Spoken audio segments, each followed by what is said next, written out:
Hello, and welcome to Timing is Everything, a program of Care Dimensions. My name is Mary Crowe, Director of Professional and Community Education at Care Dimensions. Loosen, loosen, baby. You don't have to carry the weight of the world in your muscles and bones. Let go, let go, let go. Loosen, loosen, baby. You don't have to carry the weight of the world in your muscles and bones. Let go, let go, let go. Holy breath and holy name, will you ease this pain? Loosen, loosen, baby. You don't have to carry the weight of the world in your muscles and bones. Let go, let go, let go. We sing it for ourselves. We sing it for someone we love. Loosen, loosen, baby. You don't have to carry the weight of the world in your muscles and bones. Let go, let go, let go. That was Ali Halpert's song, Loosen, Loosen, Halpert. Hi, Mary. Hi, Lee. We are so honored today to have Li Kynvi, who is the Creative Arts Therapy Coordinator at Care Dimensions with us. We are so fortunate to have you here today, Lee. Thank you so much for joining us. My pleasure. My Yeah, and pleasure. we are going to talk about pandemic era compassion for ourselves and each other. So, Lee, tell us why the start with music? Haha, yes. So I know it's not how you usually open talk shows, but when you invite people into a song, especially a gentle one that addresses us directly, right? We invite our bodies to relax. We invite ourselves to breathe, to move, to sway, to feel our feet. All of this helps calm our central nervous system, and it gently invites our minds back into our bodies so that we can be in optimal presence, right, with our physical surroundings. And also, if we're here together on the screen or if we're in shared sound, right, we can just be in presence. And when we're asking ourselves to cope with all of the emotion of pandemic, we have to create an atmosphere of palpable, feelable compassion that can hold all the emotion. And music and movement and softening and opening, which is the message of that song, right? Those are ways to do that. Oh, it's so important, and I think we need it more than ever. Mm-hmm. Who would have thunk this, Lee? That first of all, that we'd be in the middle of a pandemic, but then that this would be going on for so long. Yeah, It's really taken a toll on everybody, hasn't it? it totally has. Yeah. It totally has. Yeah. And what we see global suffering, but we also see the need for global compassion, don't we? And that's why, again, it's so important that we have you here today with us. So, and I also wanted to ask you too, you've been working in hospice care for a long time. And, this is certainly, and here you are doing it in the midst of a pandemic, which is not easy either. So what sustained you? What keeps you going during this time? Yeah, that's a great question. In the 90s, I found this book by Rachel Naomi Remen called Kitchen Table Wisdom.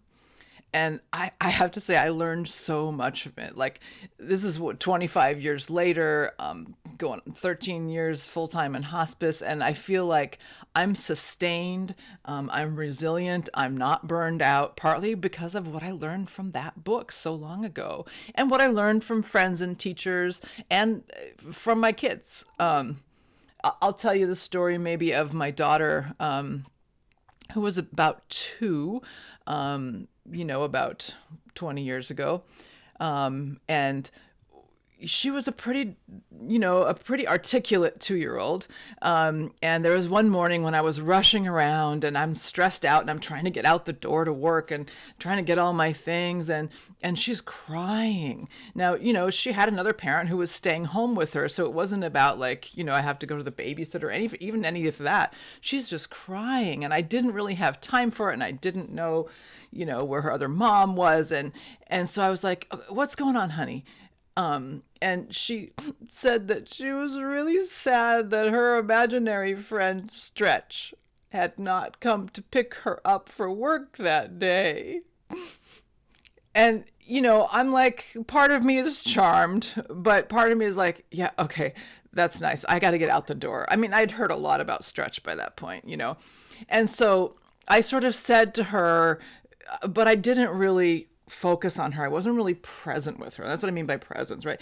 And I was like, yeah, okay, honey, I get it. I'm so sorry about that. But she felt dismissed. And she said, no, mama. And I was like, what, honey? Come closer. So she made me stop and come over, and these big eyes brimming with tears. And she said, closer, mama. And then she said, it hurts. Oh, gosh, yes. It does, right? Thank you. I got it. That matters more than me rushing around, right? And this is what I learned from Rachel Naomi Remen's book, that we can't expect to be I can't expect her to be feeling suffering, to be feeling loss, which was just as real to her sweet 2-year-old self as this pandemic is to me, right? I can't expect her to be feeling that and not be like really touched by it, right? Like you can't be immersed in a lake without getting wet. And how we deal with it, how we deal with challenging emotion shapes our capacity to be present more than anything else. And, I was in my own kind of like rushed, distracted sort of pain thing, right? But when we're in the middle of these deep emotions like we are now in pandemic, what we get good at is protecting ourselves from loss, protecting ourselves from emotion, right? And that's also how we protect ourselves, in other words, distance ourselves from joy, right? And from life.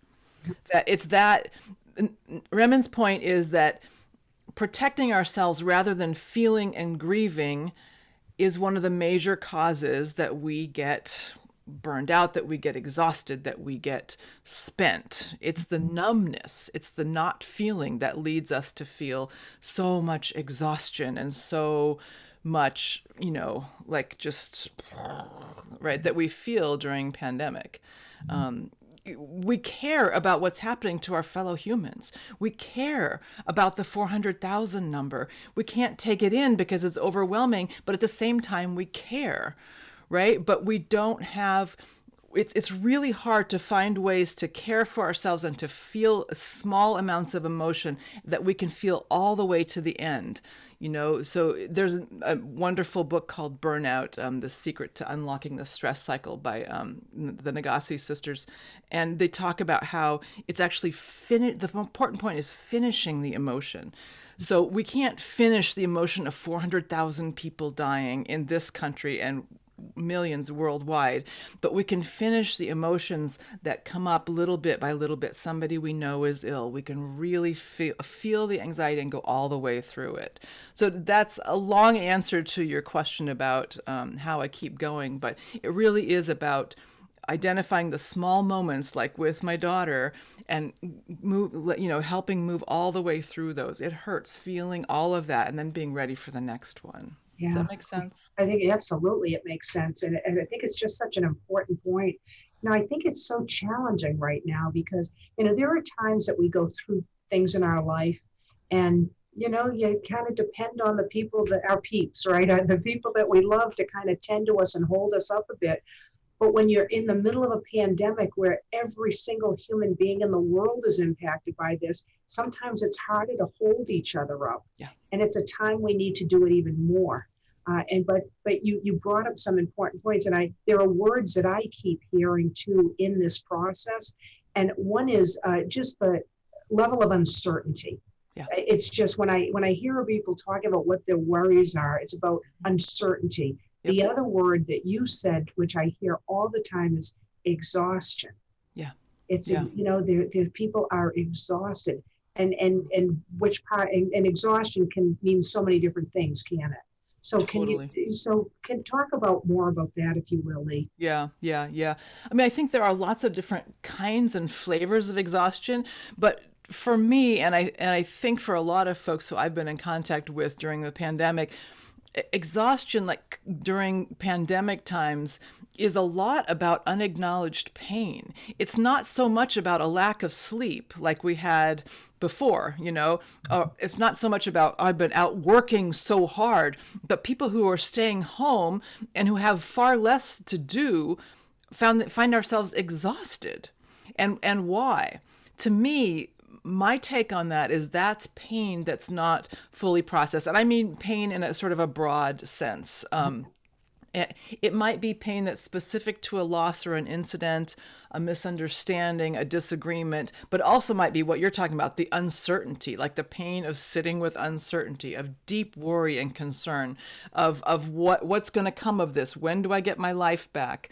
And we have ways of dealing with this stuff when we're able to be together physically that we don't even realize we were using to deal with it, and having to cope without having the physicalness of being together is really super challenging, and it's super easy for us, especially when we're not together, to not go into the emotion, to block it, to protect ourselves from it, because we're alone. And a lot of us don't know how to grieve alone, because often grief is public, right? That's what helps us feel it. That's why we have funerals.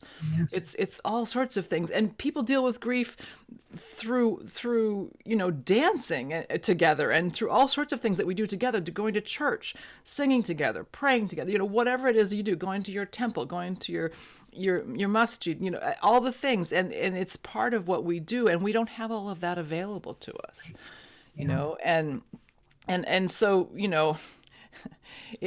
we take ourselves away from how wounded and hollowed out and exhausted we feel, because we feel like there's nothing we can do with it. So that's part of what I'm interested in, is what can we do with it? Sure. Yeah.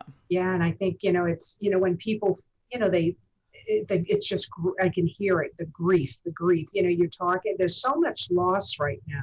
And people automatically associate grief or loss with a human being, but there's so many other levels to this that you're talking about, about just life as we know it, or the uncertainty and all of those things that we had talked about. But it's and like you say, we are socially connected beings, and we're not able to do or to have the support the way we need it, and that's just an additional loss. And it complicates it, doesn't it? It does. And we suffer and have loss and pain on so many levels. Like you mentioned, the social, right? Interpersonal loss. There's psychological pain, right, that we go through. There's emotional, there's physical, there's spiritual pain. And all of these kinds of pain are natural and normal responses to the situation we're in, right? And so part of it is sometimes we do it to ourselves by well, why am I so exhausted? I haven't done anything. And we don't turn toward ourselves with as much compassion as we really need to, because our bodies, whether the pain is emotional or physical or spiritual or social or whatever, you'll feel it in your body. Sure. The body keeps the score, right? That's the whole thing with somatics, right? Yeah. These amazing bodies have developed all sorts of ways of signaling us that our attention is required, right? Because pain and fear and loss are calls for attention. Yeah. And sometimes the call is like really tiny, and if you can catch it actually when it's really tiny, then you can deal with a really tiny loss and they don't build up quite as much. Like for me, that's sort of a little flag, like like somebody cuts me off and I'm instantly like reactive. I'm like, ooh, okay, like can be like, let's look at what's behind that, right? That's like a periphery of my vision. And sometimes it's like, in my face and I can't possibly miss it. It's like a 10-foot sheet waving wildly in front of me, right? But no matter how big it is, the pain and fear, I see them as essentially a request from ourself to ourself to stop, right? To give our attention to this thing. We need help, right? It's a call for help.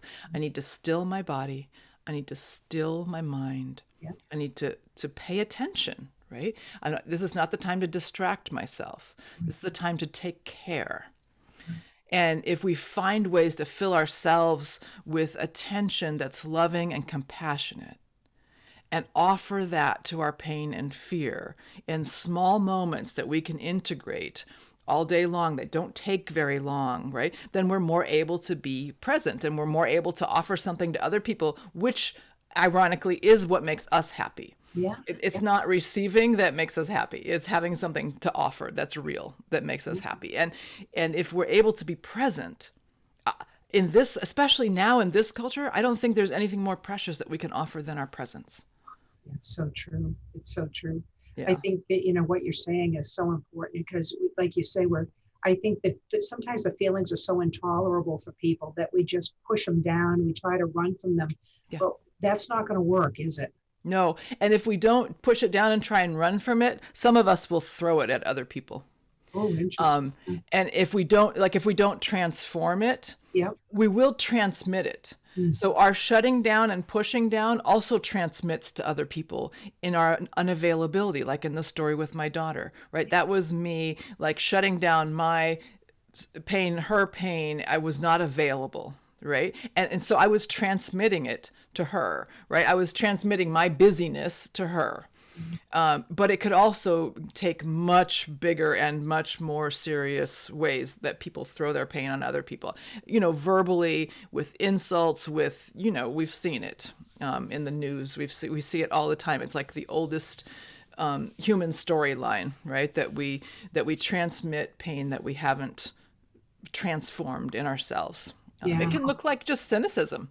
Right? And super judgmentalness, negativity, bitterness, eye rolling, oh, this is all, that's pain that we're transmitting to everybody around us because we haven't dealt with it. Yeah.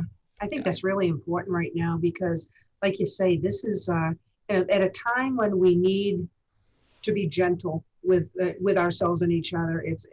You're not seeing it always out there. You're seeing a lot of impatience and irritability and all of these things. And I think that just like you say, that doesn't make people feel good either, so it's not solving anything from both angles, is it?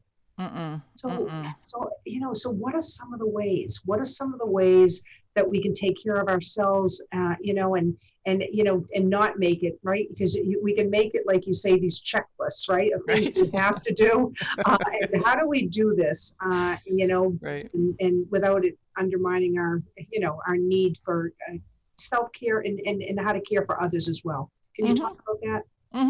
Sure. I mean, I think there are ways, once you're feeling a lot of pain, there are ways to deal with that pain directly. And a lot of those are described in a lot of other places. So, sometimes it requires professional help, and, it's good to know when you've crossed that line. But, in general, recognizing your pain and then finding a space where you can allow it to be. Really just allow it to be as big as it is, right? Allow it might say to you some really, some things that your rational mind will say, oh, come on. But this is not the time. The allowing part is not the time to argue with it. Just let it be as big as it is. So if you want to write that or say it or talk it or, just find some way to express it and let it be and feel it. So that's you recognize and then you allow. The acronym is RAIN here. So recognize, allow, And then you sort of, then after you've really allowed it to be what it is, you sort of investigate it. That's when you bring your cognitive mind in and you say, okay, I hear all those fears. I hear all of that uncertainty. I hear, all of the angst. So let's think about what of that is real. What of it is likely? What would you do if that happened? How would you respond? You would have a response. You can sort of investigate. And really, if you stay with the investigation long enough, you realize also, this isn't personal. This isn't just my pain. This is the pain. Right? This isn't just my pain. This is COVID pain. This is pandemic pain. This is human pain. And there's something about just understanding that we're one of billions. And we all feel basically the same stuff, right?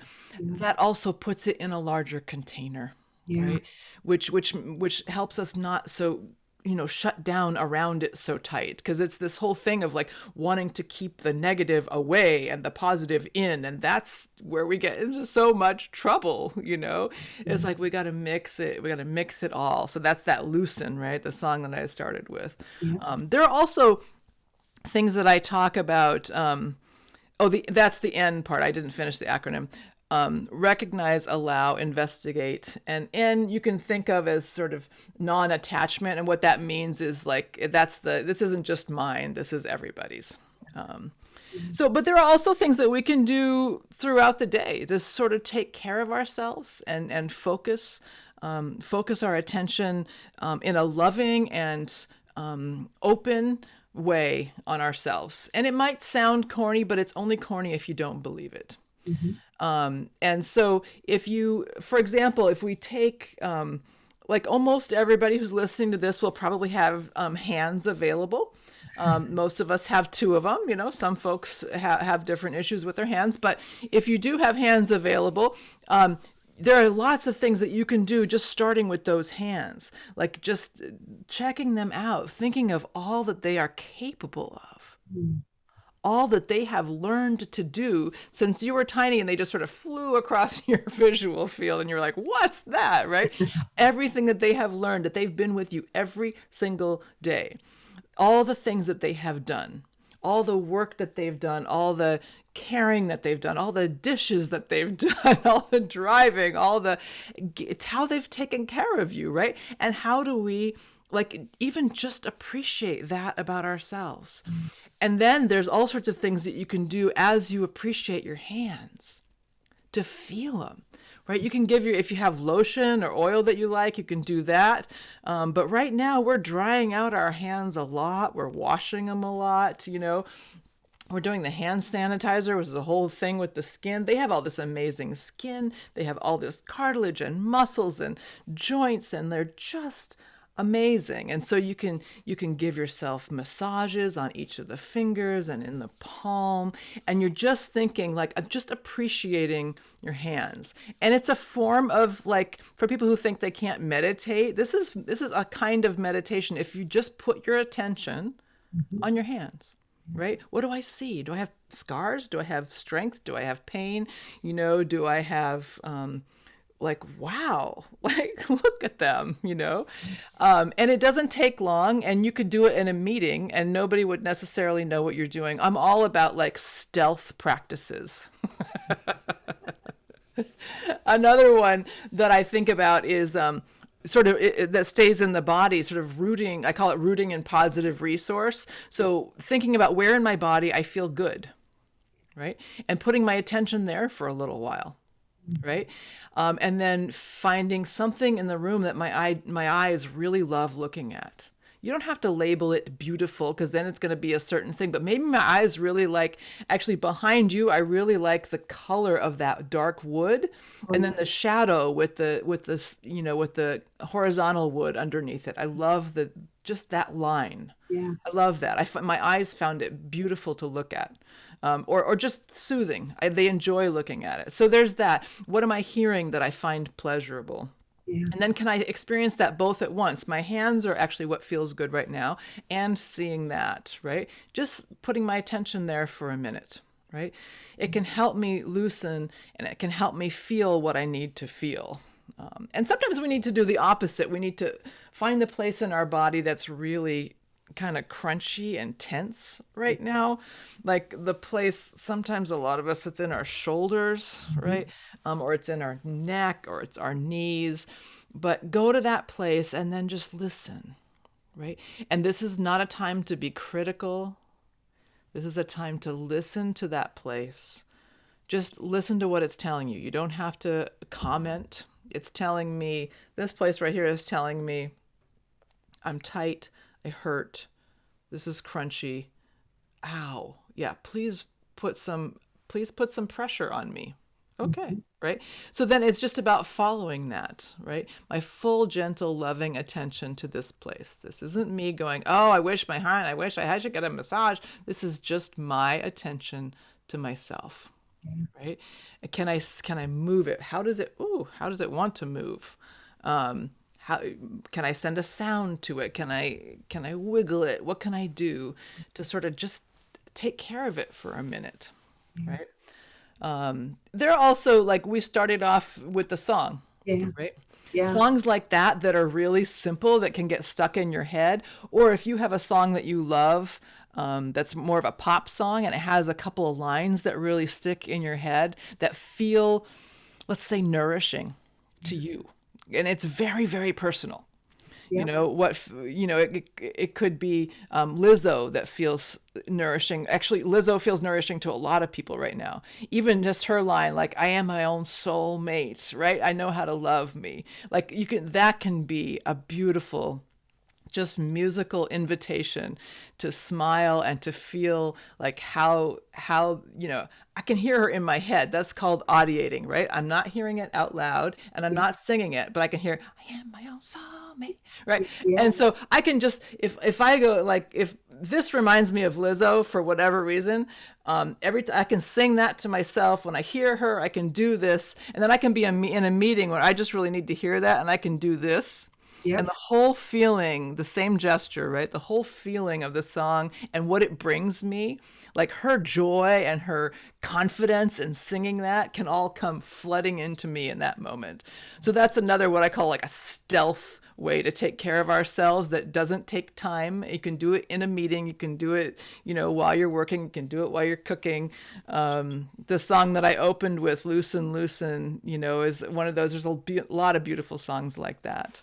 We can take a minute and a half and just do a free write, just write whatever comes out the end of your pen. It actually does work best if you write by hand, or you can drawing and doodling. Right? So this is, again, not evaluative. This is not something you need to show anybody. There's no performance. You don't have to get it right. You're just letting yourself, it's like letting your subconscious talk. Yeah. So things like that, those are things that come to mind, but there are a lot more options, and don't think that there's a ways to do these right and wrong. These are little things that you can develop your own way of doing them, right? Your own sort of practice with it. And like you say, if people just allow themselves to, there's a particular song that I hear, and it's just what you're talking about. I can go from feeling so stressed out inside, and I can just be so relaxed. It's the most amazing. It just has this physiological effect on me where I just immediately start to decompress, and I can bring my presence right to it. I can get totally immersed in it.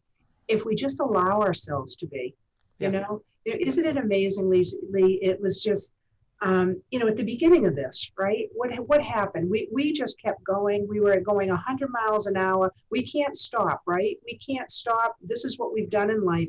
And then all of a sudden, a pandemic hits and life comes to a screeching halt. We can stop. We can stop. I know we're coming to the end, but I'll tell you, this information was so important, and I want to give you a little bit more time here. We have just about a minute or so, and we have to wrap up. But what else would you like the audience to hear before we have to wrap up today? I guess I would love to say that that you can be reliable to yourself, that you can be the one who shows up for you.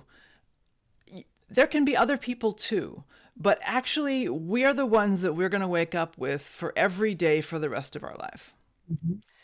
And becoming reliable and trustworthy caretakers of ourselves. I think for me, learning to do that was one of the big sea changes in my whole life. That if taking care of myself is upsetting to somebody, that's not my somebody, right? Those aren't my people. That like actually me showing up and taking care of myself is the most important thing I can do, and that I can see that I can support my loved ones to do. Yeah. And that's kind of at the core of this. You know, we can always breathe, we can always care for our hands, and all of it is pointing to we can care for ourselves, we can show up and be reliable and trustworthy. That is so important. And Lee, I can't thank you enough for being a part of this today. I'll tell you, there's so many takeaways from this. And I think that, you had mentioned earlier, if we don't transform our pain, we will definitely transmit it. Yep. How powerful is that? I'll tell you that the first time I heard you say that, it just rang through, and I haven't been able to let go of it since. Mm-hmm. Thank you so very much. Oh, you're so welcome, Mary. It's been an absolute pleasure. I hope, may somebody get something out of this that's of benefit to them. They will. And I want to thank everybody for tuning in to Timing is Everything, a program of Care Dimensions. Li Kynvi, creative arts specialist at Care Dimensions. And my name is Mary Crowe, Director of Professional and Community Education. Thank you so much for being a part of today's show. Home. More than ever, it's your sanctuary. But if you're caring for a loved one with advanced illness, it can feel isolating and worrisome. Care Dimensions can help. As Massachusetts' leading hospice provider, you can count on us for guidance, medical care, and support. We follow all COVID-19 safety precautions to protect you and your family, so you don't have to delay getting the care you need. Visit Care Dimensions online or give us a call.